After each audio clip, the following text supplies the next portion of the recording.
May bagong bukas na cafe at dahil ito ang hiling namin, of course, hindi namin ito palalagpasin. So pagpasok nyo dito, refreshing na agad ang dating.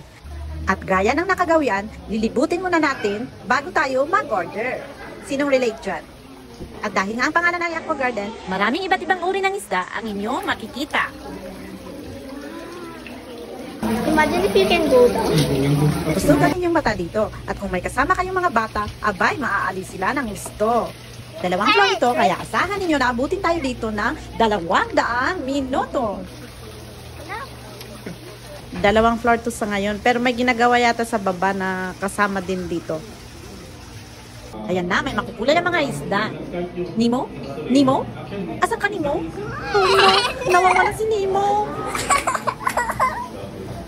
Kita niyo si Whitan? Tinambayan na ang mga isda. Dahil aliw na aliw siya sa mga to, nakalimutan na niya ang gutom.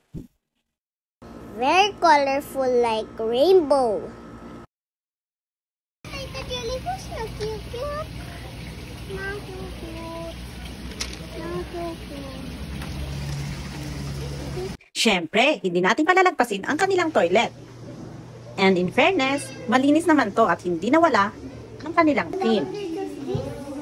Okay.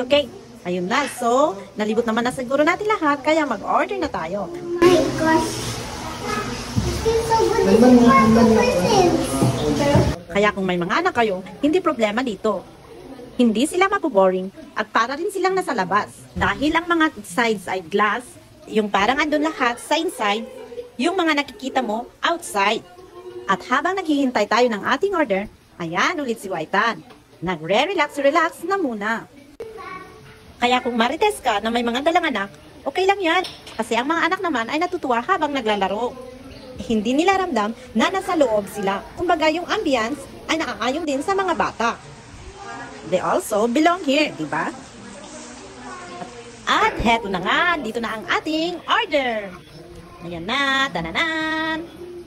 Dito na kami sa loob kakain. Nasa loob ka, pero al fresco ang dating.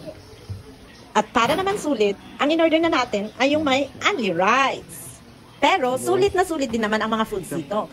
Kaya si Tammy, solve na solve. Okay, kain na!